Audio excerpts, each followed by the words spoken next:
Hola, sean bienvenidos hoy a este nuevo tutorial donde vamos a continuar aprendiendo un poco más del lenguaje de programación Swift versión 3.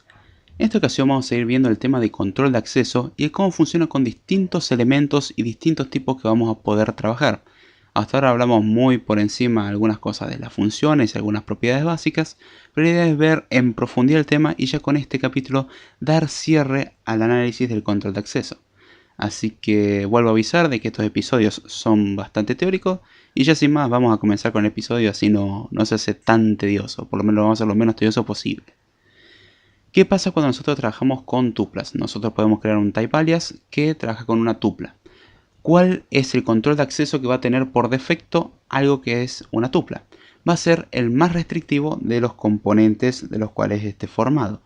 Por ejemplo, vamos a definir una clase, ponemos class, en este caso va a ser internal, que la vamos a llamar clase, clase interna.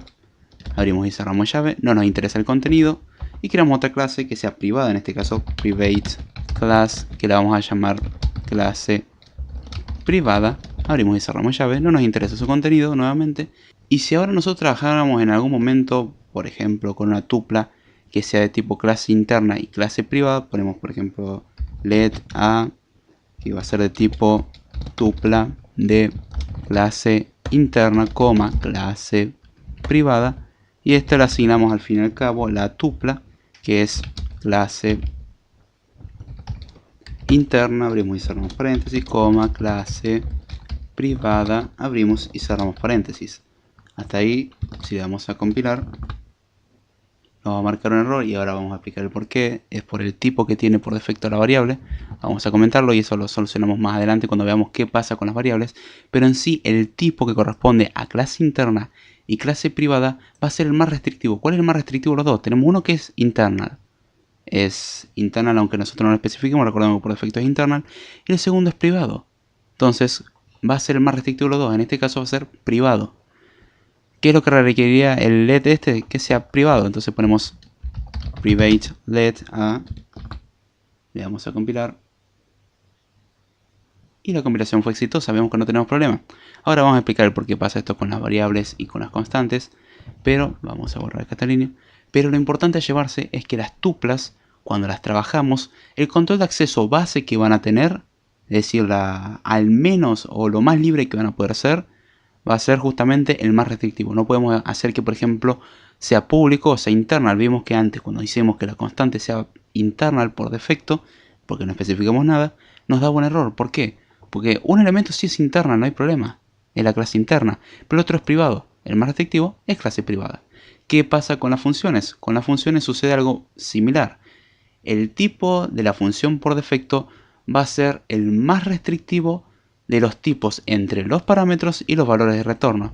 Imaginemos que tenemos ahora una función y va a devolvernos un error, de hecho, esta definición, pero bueno, no importa. Ponemos func, la cual se va a llamar método, abrimos paréntesis, tomo un elemento a que va a ser de tipo clase interna, cerramos paréntesis, la flecha de retorno y va a devolver algo de clase privada. Abrimos y cerramos llave y para que no nos chille esto ponemos finalmente un return de ¿qué? De clase privada. Abrimos y cerramos paréntesis.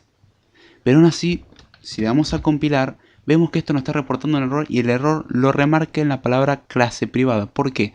Recordemos, como habíamos dicho, que el tipo de una función, mejor dicho, el control de acceso de una función va a ser el más restrictivo entre los parámetros y el valor de retorno. El valor de retorno es privado. El parámetro es interno. Entonces el más restrictivo es privado. ¿Qué es lo que hay que hacer en estos casos? Hay que especificar en la función que va a ser private. Entonces ponemos private func método que toma el a que es de tipo clase interna y devuelve el clase privada. Si la vamos a compilar ahora, nos da compilación exitosa, no nos genera problema.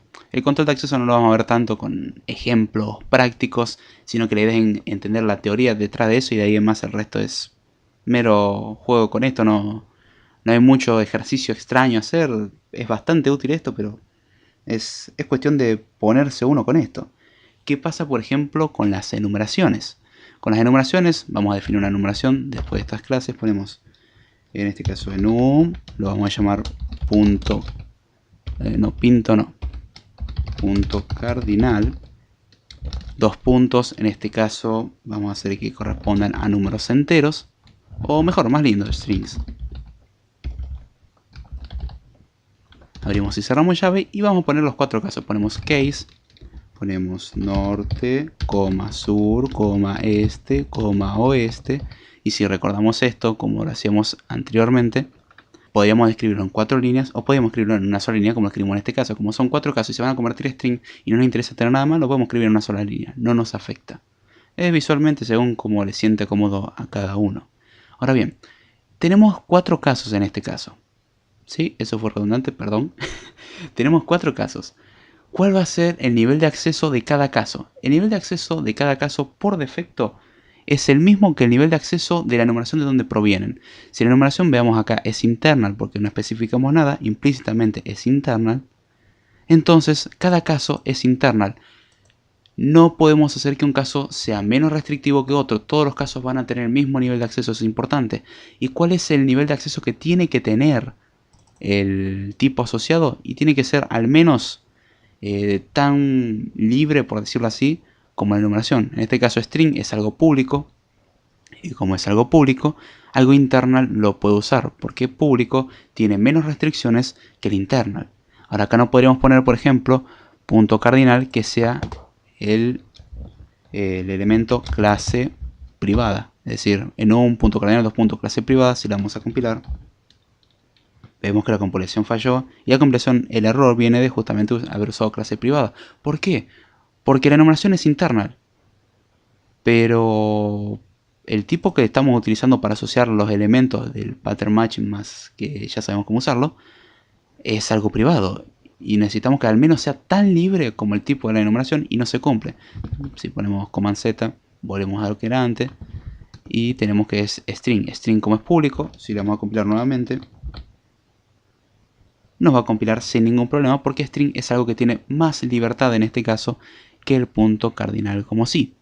Así que hay que tener cuidado con esas cositas de cuál es el nivel de acceso de los elementos.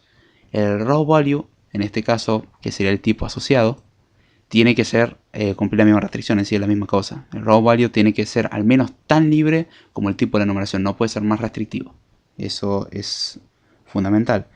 ¿Qué pasa con los tipos anidados? Con los tipos anidados en sí se va a inferir en base a donde están contenidos. Es decir, si tenemos un tipo que es privado y en su interior definimos otro tipo, por defecto tiene que ser privado y hay que escribir la palabra clave private.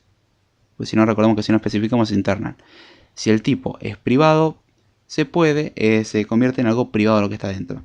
Si es, por ejemplo, file private, lo que hay adentro es file private. Si es público o internal, por defecto va a ser internal. Y no me equivoqué, no omití el público. Si queremos que algo sea público, un tipo anidado sea público, y obviamente lo que lo está conteniendo es público, porque si no, no tiene sentido, tenemos que especificar la palabra clave público. Entonces, veamos, por ejemplo, dentro de la clase interna que definimos. Si dentro de la clase interna definimos, por ejemplo, una enumeración privada, ponemos private enum, vamos a llamar la enumeración A, abrimos y cerramos llave y ponemos, por ejemplo, case A, B. No nos interesa que esto tenga sentido. Vamos a darle a compilar. Y vemos que no tenemos ningún problema. ¿Qué pasa si eliminamos la palabra clave private en este caso? Le vamos a correr. No pasa nada, vemos que esto está funcionando. Vamos a hacer que, por ejemplo, lo mismo, pero en la clase privada. En la clase privada vamos a poner private enum, lo vamos a llamar en este caso B, para no generar ambigüedades. Abrimos y cerramos ya y ponemos case A, S. O sea, tenemos esos dos casos. Le damos a compilar para ver que esto no va a reportar ningún error. Y ahora notemos esto. ¿Qué pasa si eliminamos private de esto? Notemos que la clase es privada y la enumeración hasta ahora es privada. Si le borramos el private y queda en un B y le damos a compilar, nos va a compilar correctamente. ¿Cuál es el problema de esto? Veamos. La clase es privada, entonces solamente va a poder utilizarse en este entorno donde es privada. El elemento que está dentro es algo internal, implícitamente internal. Internal sabemos que es menos restrictivo que el private, pero no nos va a servir de nada que sea menos restrictivo, porque al fin y al cabo lo único que puedo usar a la clase privada es algo que está dentro del entorno del private. Entonces el internal no va a poder acceder aunque lo que esté adentro tenga el nivel. En este caso lo que está haciendo Swift es adivinando, por así decirlo, o infiriendo de que en realidad esto va a terminar siendo algo private, aunque por defecto tendría que ser internal. Cosa diferente pasa cuando algo es público. Si nosotros hacemos, por ejemplo, otra clase más, ponemos public class y la llamamos clase pública, abrimos y cerramos llave, y dentro de esto definimos un elemento que, por ejemplo, enum, ya para corresponder con los casos anteriores ponemos c, abrimos y cerramos llave, ponemos case q, w. Si la vamos a compilar, esto no va a tener problemas. Pero el tipo que va a tener lo que está acá adentro, a pesar de que la clase sea pública, el tipo en sí va a ser internal. ¿Cómo hacemos de que el C sea algo público, que lo podemos usar fuera del módulo? Para eso lo que tenemos que poner es, antes de esto, la palabra clave public. Public enum C. Ya vamos a compilar, vemos que no nos reporta ningún problema, compilación exitosa. Y ahora esto sí lo vamos a poder utilizar fuera del módulo. Entonces ya con esto tenemos un recurso bastante interesante y sabemos cómo trabajar con los tipos anidados de por sí. ¿Qué pasa con el tema de las subclases? En sí, una subclase, eso es su obligación, no puede tener un nivel de acceso menos restrictivo que su padre. Una subclase no puede ser menos restrictivo. Si su padre es privado, lo lamento, la subclase va a ser privada. Ahora puede hacerse al revés. Si la clase padre es, por ejemplo, pública, podemos hacer que su herencia no lo sea. Algo curioso que sí podemos hacer es que, por ejemplo, un elemento de una clase que tiene un nivel de acceso bajo, en su clase hija, por así decirlo, subirle el nivel de acceso. Vamos a borrar todo esto escrito hasta ahora y vamos a crear una clase. Ponemos class, la llamamos a, abrimos y cerramos llave y creamos un método que va a ser file private func. Lo vamos a llamar método, abrimos y cerramos paréntesis. No nos interesa que tome ni que devuelve nada, entonces abrimos y cerramos llave. Vamos a crear una clase hija de A, pero en este caso vamos a hacer que sea, por ejemplo, file private. Ponemos file private class B, dos puntos A, con esto estamos diciendo que le damos, y podemos sobreescribir el método o la función que se llama método, que pertenece al padre, haciendo el uso de la palabra clave override. Ponemos override, estamos sobreescribiéndola. Y vamos a hacer que, por ejemplo, en este caso sea privado. Ponemos. Y vamos a hacer que en este caso sea, por ejemplo, público. ¿Cómo hacemos eso? Ponemos file override public func método. Abrimos y cerramos paréntesis. Abrimos y cerramos llave. Y dentro de esto no hacemos nada. Si le vamos a compilar, vemos que no tenemos ningún problema. Obviamente, recordemos esto. Hicimos que sea público algo que antes era file private. Todo muy bien, pero la herencia es file private.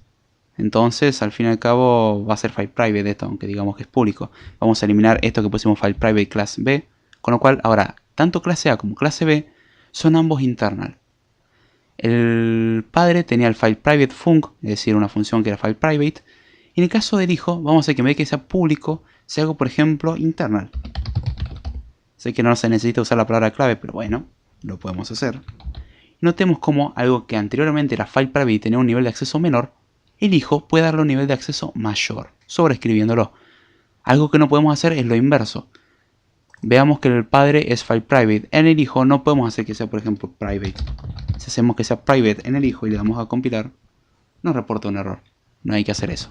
O sea, tiene que ser el hijo al menos el nivel de acceso que del padre en los elementos. Pero en la clase ocurre exactamente lo inverso. El padre, puede ser más libre que el hijo, pero no viceversa. Algo curioso que podemos hacer en este caso, que por ejemplo en el caso del padre es file private y el hijo es internal, a pesar de que esto lo puede acceder más gente, cosa que antes solamente lo podía acceder los que estaban en el archivo, ahora como es internal lo puede acceder cualquier persona que esté en el módulo, podemos llamar al método padre sin problemas a pesar de que este tenga un nivel de acceso más bajo. ¿Cómo hacemos esto? Ponemos super.método, abrimos y cerramos paréntesis, y hasta ahora la sobreescritura que estamos haciendo, que ahora es internal, ¿sí? Porque solo lo sobreescribimos diciendo que es internal ahora, no como antes que era file private, le dimos más nivel de acceso al método y es exactamente lo mismo. Entonces ahí donde vemos algo curioso, cómo podemos jugar con los controles de acceso. ¿Es peligroso usarlo en ciertos casos? Sí, porque hay ciertos detalles que justamente que lo desarrolló por alguna buena razón, lo hizo privados o cerrados. En este caso le estaríamos dando un nivel de acceso a gente que no tendría que tener nivel de acceso. Eso es peligroso cuando estamos sobreescribiendo diccionarios o estructuras de datos así, que justamente el desarrollador no pensó que alguien tuviese acceso a la implementación como tal. ¿Qué pasa con las constantes, las variables, las propiedades y los subscripts? Bueno, el tipo que tienen que tener, como lo vimos al principio, o el control de acceso que hay que ponerle, es por lo menos como base, como tope de control de acceso, es el tipo más restrictivo de los que está tomando. Si tenemos una clase privada y queremos asignar una instancia de esa clase privada en una variable, esa variable va a tener que ser privada. Si la clase es internal, esa variable puede ser internal, o puede ser file private, o puede ser privada, pero no puede ser pública. Eso no se puede. De hecho, si no me creen, vamos a volver a escribir otro ejemplo muy simple, utilizando la clase A que tenemos acá escrito. Vemos que la clase A es interna, entonces escribimos public var, la llamamos A, es igual a A, abrimos y cerramos paréntesis, le damos a compilar, error. Ahora, ¿qué pasa si hacemos que sea privada? Private A es igual a creando su instancia, le damos a compilar y ahí no tenemos problema. Es decir, el tope del control de acceso de una variable, de una propiedad, de un subscript o de cualquier cosa de ese estilo va a ser el elemento más restrictivo del cual estemos asignando, es decir, el tipo más restrictivo. Si el tipo, recordemos que las tuplas, por ejemplo la tupla que tiene el privado y el internal, bueno, en ese caso va a tener que ser privada a la fuerza, no puede ser pública porque no puede ser algo público que originalmente está oculto. Sí podemos hacer este juego como vimos con las clases, pero no viceversa. O sea, con las variables no tenemos esa oportunidad. Y en el caso de los subscripts funciona exactamente igual. Si tenemos un subscript que toma un entero y devuelve un tipo privado, el subscript va a tener que ser privado. Cosa a considerar, hay que tener mucho cuidado con eso. Una cosa peculiar que podemos trabajar son los getters y los setters. Vamos a ver que, por ejemplo, podemos hacer que una estructura tenga, o un elemento de una estructura tenga un getter y un setter, pero con distintos niveles de acceso. ¿Cuál es el nivel de acceso por defecto de un getter y un setter? Es el mismo que el elemento del cual proviene. Si el elemento es una variable de tipo entero, bueno, el getter y el setter van a ser privados. Si fuese privado el elemento. Si es público el elemento, va a ser público. Si es internal, va a ser internal. Eso no va a variar. Ahora, podríamos hacer que, por ejemplo, la escritura esté restringida para cierto grupo, es decir, restringir la escritura, pero la lectura permitirla para todos. Vamos a ver un ejemplo de esto. Para eso, vamos a borrar todo y escribimos una estructura. Ponemos struct, que le vamos a llamar string rastreado. Abrimos y cerramos llave y esto va a tener dos elementos. En principio va a tener una variable var que la vamos a llamar conteo de modificaciones. Va a ser de tipo entero y va a ser igual a 0. Y después vamos a crear otra variable var que la vamos a llamar valor, que va a ser de tipo string, que va a ser igual al string vacío. Abrimos y cerramos llave y en este caso lo que vamos a incorporar es un didSet. Ponemos didSet, es decir, fue modificado, abrimos y cerramos llave. ¿Y qué es lo que vamos a hacer? Vamos a hacer que conteo de modificaciones sea más igual a 1, es decir, le vamos a incrementar en 1. ¿Para qué va a servir esta estructura a priori? La idea de esta estructura es poder almacenar un string y contar cuántas veces fue modificado con el conteo de modificaciones.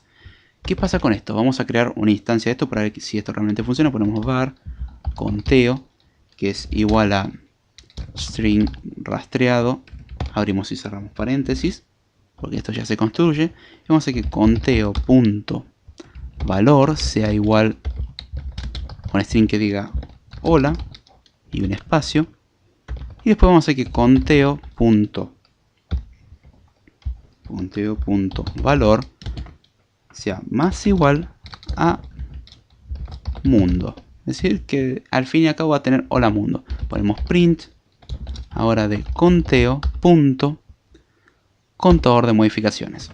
Démosle a correr a esto. Y vemos que dice 2. Perfecto. ¿Por qué 2? Modificamos una, 2 veces. ¿Qué pasa ahora si hacemos una trampa? Ponemos conteo.valor es igual a hola y antes de poner la segunda modificación hacemos algo curioso. Ponemos conteo punto conteo de modificaciones punto es igual ¿a qué? A -1. Uno diría, ¿por qué estás haciendo eso? No tendrías que hacerlo. Estás rompiendo el invariante. Sí, pero hasta ahora esto no me lo restringe en ningún punto. Si le doy a correr a esto, nos dice, ah, perfecto, 0. Momento, nosotros modificamos 2 veces. ¿Por qué dice 0? Porque en el medio incorporamos esta línea que trunca el número, o sea, nos arruina el cálculo. ¿Hay alguna forma de restringir para que no podamos modificar este valor? Una forma sería, por ejemplo, utilizar una variable computada, que sería el conteo de modificaciones, y la variable computada lo que retornaría sería el resultado de una variable privada. Entonces tenemos una variable privada, la cual sería la que el didset modificaría, y esto retornaría después, computa el valor y retorna el número exacto y no lo podemos modificar porque es de solo lectura, es computada. Esa es una solución. Mi idea en este caso es enseñarles un recurso que nos da Swift para darle un nivel de acceso menor a la escritura que a la lectura. Tenemos el didset, que es el de la modificación del valor, pero vamos a hacer que el conteo, por ejemplo, solamente lo pueda escribir el elemento del struct. ¿Cómo haríamos esto? El struct estamos viendo en este caso que es internal, y como que internal cualquiera tiene acceso. Vamos a hacer que sea, por ejemplo, la escritura, sea permitida solamente a nivel private, o sea, solamente sea privada, solamente la enumeración, solamente el struct puede modificarlo. ¿Cómo hacemos eso? Ponemos, antes de la definición de decir var, conteo modificaciones, ponemos private, abrimos paréntesis, set, cerramos paréntesis, espacio, var, entonces nos quedaría private, entre paréntesis la palabra set, var, conteo de modificaciones, 2.int es igual a 0. Vemos que ahora Xcode nos está marcando un error, nos está diciendo, no, acá hay un error con la línea que está tratando de modificar el conteo. ¿Por qué? Porque dijimos que la escritura solamente está permitida a nivel private, mientras que la lectura cualquiera que tenga el acceso de la variable por defecto. El nivel de acceso a la variable por defecto, como no fue establecido, es internal y es el mismo que establece el struct. Entonces vamos a borrar esta línea porque si no, no nos va a compilar, le damos a correr. Y con esto nos estamos garantizando, nos da 2, y con esto nos garantizamos de que nadie va a poder modificar la variable porque solamente la van a poder leer. Esa es una ventaja. Todo el mundo la puede leer en este caso, va todo el mundo dentro del módulo, pero solamente la estructura puede modificarla. Y eso es algo interesante sin crear elementos extra. Haciendo esto, es más, podemos hacer algo curioso. Vemos que tenemos el struct string rastreado. ¿Qué pasa si quisiéramos hacer que este struct sea público al fin y al cabo? ¿Podemos? Sí. Hacemos struct y antes de eso ponemos public. Entonces nos quedaría public struct string rastreado. Después haríamos que valor también sea público. Public valor. Public var valor. Y podemos hacer lo mismo con el conteo de modificaciones. ¿Cómo vamos a poner dos controles de acceso a la misma cosa? Se puede, porque un control de acceso es para la escritura y el otro es solamente para la lectura. Entonces ponemos public. Y nos quedaría entonces public, espacio, private, abrimos paréntesis, set, cerramos paréntesis. Y acá nos estaríamos diciendo que cualquier persona puede leerlo. Es decir, el acceso es público, podemos heredar de esto, podemos hacer lo que se nos cante con esto. Perdón, podemos importarlo, no heredarlo, esto no es struct. Podemos importar esto sin problema fuera del módulo, utilizarlo en cualquier otro programa que necesitemos, en una aplicación, en la creación de una librería, en lo que queramos. Pero la escritura se restringe sí o sí a lo que es la estructura como tal. Con lo cual tenemos los dos controles de acceso al mismo y uno solamente escritura y el otro es lectura. Ahora bien, ¿qué pasa con el caso de los inicializadores? Nosotros vimos que podemos crear inicializadores personalizados y a eso se les puede asignar un nivel de acceso menor o igual que el del padre. Cuando estamos heredando el nivel de acceso a un inicializador, podemos darle más restricciones. La única excepción a esto es cuando tenemos un inicializador que lo marcamos como required. Los inicializadores como required tienen la característica de que si el required dice que tiene que ser público, va a ser público.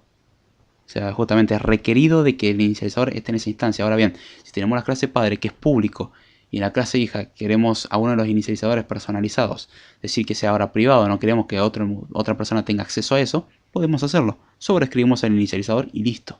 Se pueden hacer ese tipo de cosas. Al igual que pasa con el tema de las funciones, también el nivel de acceso de un inicializador depende del parámetro que está tomando. Si el parámetro que está tomando es algo de tipo privado, el inicializador va a tener que pasar a ser privado, lo cual es dentro de todo inútil. Sirve para ciertas ocasiones, pero si por ejemplo está tomando lo que es file private, no podemos hacer que eso tenga un nivel de acceso público, porque está tomando lo que es file private. Veamos que eso no tiene el más mínimo sentido. ¿Qué pasa con los inicializadores por defecto que generan las estructuras? Va a ser el mismo que va a ser lo mismo que los componentes de una estructura. Los inicializadores por defecto que generan una estructura cuando nosotros no completamos los campos, al fin y al cabo va a ser el mismo tipo que la estructura. Si la estructura es pública, ahí va a haber una excepción, pero en caso de que sea, por ejemplo, privada, va a ser privado el inicializador. En caso de que sea file private, va a ser file private el inicializador por defecto. De ahí en más, no podemos hacer mucha modificación, salvo que nosotros creamos el propio inicializador. Si creamos el inicializador, bueno, ahí sí. Pero si no, por defecto el inicializador que se crea es justamente el mismo tipo o la misma restricción que el elemento al cual pertenece en este caso. ¿Qué pasa con el caso público? Si queremos hacer que por ejemplo, creamos una enumeración, un struct que es público, si queremos hacer que ese struct, el inicializador también sea público, ese inicializador por defecto va a haber que crearlo muchas veces. Más que nada cuando son inicializadores que no toman parámetros, hay que decir que sea público el inicializador, hay que aclararlo, si no, no va a funcionar muchas veces. Entonces, a tener en cuenta ese detallito. ¿Qué pasa con los protocolos? ¿Los protocolos se le puede dar un nivel de acceso? Sí, al igual que una clase o un struct o una numeración, es poner la palabra clave delante y ya está. Si queremos que un protocolo sea privado, ponemos private delante y listo. Ahora bien, ¿cuál es el nivel de acceso de un elemento a un protocolo? Y probablemente va a ser el mismo de que está definido el protocolo. Si el protocolo es privado, bueno, los elementos van a ser privados, al fin y al cabo. Tener cuidado con ese aspecto. No jugar mucho con, yo voy a hacer que esto sea público, pero de adentro todo privado. No tiene sentido eso. Hay que hacer público la interfaz y el resto esconderlo. Eso sí está bien. ¿Qué pasa con la herencia de protocolos? En ese caso, el protocolo hijo, si lo podemos llamar así, va a tener a lo sumo, en el mejor de los casos, el mismo nivel de acceso que el padre. Podemos hacer que un hijo sea más restrictivo, pero no darle más libertad al hijo. Como pasaba con las clases, cuando nosotros las heredábamos. La conformación a protocolos, los elementos por ejemplo, de la función, de la clase que se va a adaptar a un protocolo, tienen que tener al menos un nivel de acceso que le permita acceder al protocolo. Si el protocolo es internal, bueno, al fin y al cabo, hay que hacer que los elementos o los métodos sean internos. No podemos hacer los métodos privados, porque si es privado no va a poder tener acceso. Entonces, si tenemos un protocolo cuyos elementos son internal y una clase que es pública, las funciones que se van a adaptar al protocolo al menos tienen que ser internal. Si son públicas, bueno, también sirve, pero tiene que ser internal, no puede ser privada, por ejemplo. Eso es algo a tener mucho cuidado, porque no es que le va a romper el programa, sino que simplemente no va a compilar. Cuando no compile le va a marcar probablemente hace esta corrección y se va a solucionar si tienen Xcode, y si trabajan en Swift desde un editor de texto y con el compilador manual, bueno, le va a decir hay un error acá y hasta le va a sugerir, bueno, acá esto es público y esto es privado, no puedes hacer este juego. Te recomendamos o quizás quieras poner esto en público o esto en privado para que esto se ajuste a lo que vos querés trabajar. ¿Qué pasa finalmente con el caso de las extensiones? En el caso de las extensiones no se puede establecer un control de acceso muy exquisito que digamos, de hecho no podemos establecer el control de acceso, pero sí a los componentes dentro de una extensión. Si nosotros creamos de string una extensión que incorpore ciertos métodos, podemos hacer que los métodos sean, por ejemplo, file private, o que los métodos sean internal, que no salga del módulo. Entonces tenemos esas oportunidades de establecer esos controles. En el caso de agregar una conformación a un protocolo en base a una extensión, hay que tener el mismo cuidado de que los tipos coincidan o que tengan al menos el mismo nivel de acceso. Si uno es más restrictivo que el otro, no vamos a poder hacerlo. Eso a tener cuidado. En el caso de los genéricos, y ya faltan los genéricos y hay varias, y con eso ya terminamos con este tema teórico, que básicamente soy yo hablando mucho de esto porque no hay mucho que hacer, mucho ejercicio no hay, es entender cómo funciona. Y la idea en realidad al decir cada cosa es darse cuenta de cuál es la lógica. Si nos damos cuenta hasta ahora todos tienen un patrón, no nos podemos pasar de ciertos niveles, incluso ciertas cosas no tienen sentido que las hagamos más restrictivas o más permisivas que otras, siendo que lo otro es más restrictivo y no tendríamos por qué tener acceso. Es lógica básica, pero para el que no lo pensó mucho o le queda alguna duda, prefiero explicarlo. En el caso de los genéricos, el nivel de acceso siempre va a ser el más restrictivo. Eso tener cuidado, si ponemos alguna restricción o algo, va a pasar a ser el más restrictivo. Si algo se conforma a un protocolo o algo que es privado, bueno, al fin y al cabo todo va a ser privado. Cuidado con ese trabajo con los genéricos. Y en el caso de los type alias, se le puede dar un nivel de acceso y es igual a cómo se da el nivel de acceso a un elemento normal, a una variable, a una función, a una clase o lo que sea. Podemos crear, por ejemplo, el type alias de entero. Poner, en este caso, public type alias de, por ejemplo, entero. No, perdón, entero con E mayúscula. Es igual a int. Le vamos a compilar. Y vemos que no tenemos ningún problema. ¿Qué pasa si hacemos que, por ejemplo, el type alias en vez de ser público pasa a ser file private? Ponemos file private, type alias entero, y lo llamamos entero al tipo int, es igual a int. Le vamos a compilar. Y no tenemos ningún problema. Ahora, ¿qué pasa si lo hacemos con una clase privada? Vamos a crear, por ejemplo, una clase, antes private class, la vamos a llamar clase privada. Abrimos y cerramos llave, no nos interesa poner nada en su contenido. Vamos a hacer que, en este caso, en vez de ser entero, vamos a ponerle nombre privado.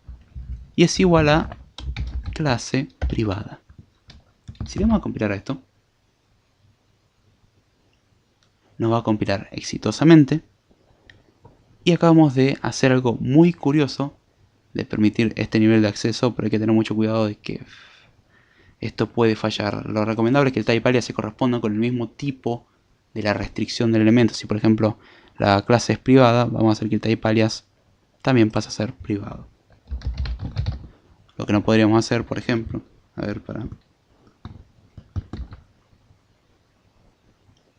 lo que no podemos hacer, por ejemplo, es que sea público. Si ponemos a esto que, en el caso del private es un caso particular porque entre el private y el file private se llevan bastante bien. Ahora, imaginemos que esto que es private ahora, el type alias, vamos a hacerlo público. Entonces ponemos public type alias privado es igual a clase privada. Y vamos a compilar y nos está marcando un error. No podemos hacerlo público. Cuidadito con eso. Acá, por ejemplo, nos está diciendo no podemos hacer algo público, algo que internamente es file private. Mucho cuidadito con eso. Entre el private y el file private son prácticamente lo mismo. Y son casi lo mismo porque estamos trabajando fuera de una clase. Si trabajáramos, por ejemplo, el private dentro de una clase, ahí sí es private directamente. Pero como la clase que estamos definiendo ponemos private dentro del archivo, es decir, no dentro de una clase, no tiene problema y pasa a ser lo mismo que file private. Así que ya con esto damos fin a lo que es el control de acceso, un tema bastante pesado. Y nos queda el último tema, que son los operadores avanzados, que ahí es donde vamos a aprender un poco de binario. Y de hecho ya doy un adelanto. Son muchos operadores con los que se trabaja en número binario. Y ahí puede que sea recomendable aprender a trabajar el sistema binario. Uno diría, pero yo no quiero programar, yo quiero hacer una página web. Bueno, si estás haciendo una página web, Swift por ahí no es de tu utilidad. Si uno quiere aprender el desarrollo correctamente, el aprender el sistema binario básico es fundamental, es muy útil, ayuda a entender el funcionamiento de muchas cosas. Si les interesa aprender el tema del binario, porque voy a dar el capítulo sin explicar demasiado binario, si les interesa más en profundidad el binario, avísenme y hago una serie de episodios explicando cómo entender el sistema binario, ya sea para entender los números, cómo operan los números enteros en número binario, y probablemente después veamos el número en punto flotante. Es un tema bastante más avanzado, pero si les interesa se puede hacer. Así que déjenme saber, ya sea por interno, por Twitter, por las redes sociales o por el video, si les interesa que explique también por fuera del curso de Swift, porque es algo que en sí está fuera del curso de Swift, pero es muy bueno tenerlo en cuenta de si quieren aprender a utilizar el sistema binario. Así que si les interesa, déjenmelo saber en los comentarios, mediante mensaje, o la forma en la que a ustedes les gustaría hacérmelo saber. Si veo que hay una buena réplica al respecto, si veo que tiene movimiento el tema, como bien, no hay problema, yo hago una serie de 2, 3, 4 episodios que tome, explicando el sistema binario más en profundidad.